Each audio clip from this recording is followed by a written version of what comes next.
দেশের জন্যে নিজের জীবন বলিদান দিলেন, তারা দেশের সেনা। 2025 সেটা হয়তো দেশের জন্যে তারা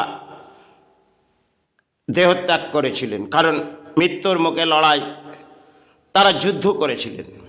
সেই যুদ্ধতে হয়তো তারা দেশের জন্য প্রাণ দিয়েছেন। আর আমাদের রাজ্যের নেতারা উৎপাত হয়ে পড়লেন, কারণ এরা যে নেতা আর তারা যে দেশ রক্ষা করে, তারা এই ধর্মকে নেতারা হয়তো সেটা সম্মান দিক আর না দিক, কিন্তু সেনাকে তারা তো দেশের জন্য প্রাণ দিচ্ছেন, বলিদান দিচ্ছেন। আর যদি তার আত্মীয় প্রতিবেশী এই সেনার মধ্যে যুক্ত থাকে, তাহলে এই করণীয় কাজ এই নেতাগুলো করে বসবে। তাদের তো মনে হয় এই বোধ শক্তি নেই, কারণ তারা উন্মাদ হয়ে পড়লেন। কেন পথে বেরো, সেরা দেহত্যাগ করে চলে গেছে, এটা তারা জীবনে বলিদান দিয়ে গেলেন, কারণ সেখানে নেতারা উন্মাদ হয়ে পড়লেন। বাংলার নেতা হয়তো যেটা করে যাচ্ছে সেটা রাজ্যের দুর্ভাগ্য না, দেশের দুর্ভাগ্য, কারণ তারা দেশের সোনা। ধর্ম তারা নাও সম্মান দিতে পারে, ধর্ম নিয়ে তারা হয়তো ব্যাকফুটে মিডিয়ার সামনে কিছু আওড়ে দিচ্ছে। আজকে দেশে সোশ্যাল মিডিয়ার যুগ, সেখানে বহু কিছু ধর্মের শিলান্যাস হয়তো করে দিচ্ছেন, কিন্তু দেশের সেনা তারা তো দেশ রক্ষা করছে। আরে তারা জানে না সে তাদের পরিবার, তিনি তো দেহত্যাগ করলেন আর এই দেশের জন্যে তার বলিদান দিলেন। তার জন্যে আমরা সেই কামনাটা করি। সেটা ডিজে বাজিয়ে পথে বেরিয়ে পড়লাম, আর তাদের জীবনে কিছু সাহারা এসে যাবে, কারণ তাদের পরিবার এবং তার মাতা পিতা দেখছে ভারতবর্ষের মাঝে এই বাংলায় কি ঘটছে। আজকে যারা দেশের সেনা, তারা দেশ রক্ষা বহু সময় ধরেই করে যাচ্ছে, আর নেতারা তারা উন্মাদ হয়ে পড়ে, কখনো ধর্মস্থান নিয়ে, আর কখনো একটা কিছু যেন ঘটে যাক, এই নেতারা উন্মাদ হয়ে পড়বে, এই রাজ্যের নেতারা। তাহলে দেশের আইন ব্যবস্থা কোথায়? আজকে সারা আইন নিজেরাই ভাঙছে, আর আইনটা সেটা ভারতবর্ষের মাঝে যদি দেখা যায় সারা দেশের কিছু করণীয় কাজ করার জন্যে এই রাজ্যে প্রবেশ করবে, তাদেরকে মনে হয় জুলুমের শিকার হতে হবে। কারণ তারা দেখবেন এই পথেই রাজ্যে চলছে, আর রাজ্যের প্রশাসনও যার, সেখানে রাজ্যের ক্ষমতাও তার।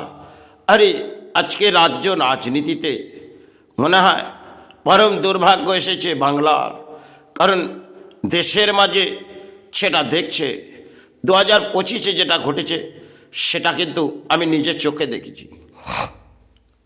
কেন হয়তো বাস থেকে আসছি, আর একটা জনজোয়ার মিছিল বেড়েছে, নাকি না দেশের সেনা তারা তো বলিদান দিয়েছে দেশের জন্যে, আর এই নেতাগুলো উন্মাদ হয়ে পথে বেরিয়ে পড়লেন, ডিজে বাজাচ্ছে, যেন তাদের শ্রদ্ধাঞ্জলি দিচ্ছে। আরে তার পরিবারের জীবনে এবং তার মাতা পিতা, তাদের চোখের জল গড়িয়ে যাচ্ছে।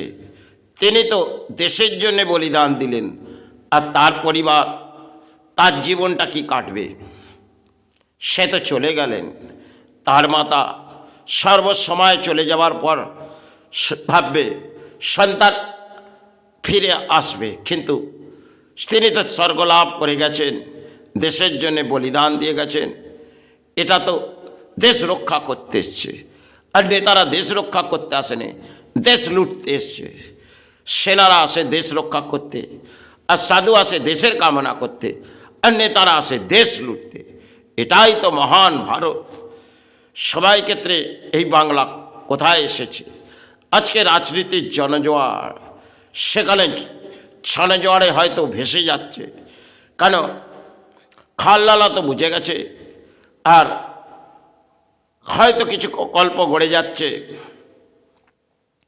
সে প্রকল্প বাস্তবায়িত বাংলায় কতটা গড়বে, কারণ বাংলায় গড়ছে ধর্মস্থান, কর্মস্থান বাংলায় আসবে না। যদি কর্মস্থান আসতো, দেশের রাজ্যের পরিস্থিতি হয়তো ভালো আসতো। যাই হোক, দেশের কামনা করতে এসেছি, দেশের সাহারা মাগি। আছি যে মাতৃচরণে, কাল হয়তো ফিরে যাব।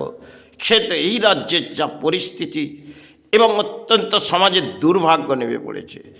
কারণ আজকে দেখবেন শিক্ষিত সমাজ, আর আমি তো মূর্খের মানুষ, তাই অঙ্কের মাঝে যদি যাই, এই দেশের মাঝে কি ঘটছে, আর যারা এই দেশের রাজনীতির নেতারা উন্মাদ হয়ে লড়াই করছে, এই রাজ্যের পরিস্থিতি সামনে ভেঙে পড়েছে। বহু সময় আগে হয়তো এই পৃথিবীর মাটিতে আজ আছি, কাল মাতৃর চরণে চলে যাব। তাই দেশের কামনা করে সে চরণে চলে যেতে পারলে এটাই কামনা করে যাব। যাই হোক, হয়তো কিছু ব্যাখ্যা বললাম, কারো গ্রহণ নাও ডাকতে পারে। জয় মা, জয় গুরু। দেশের কামনা করতে এসেছি, তাই বিশ্ব ব্রহ্মাণ্ডর কামনা করে সে চরণে ফিরে যাও। জয় গুরু, জয় মা।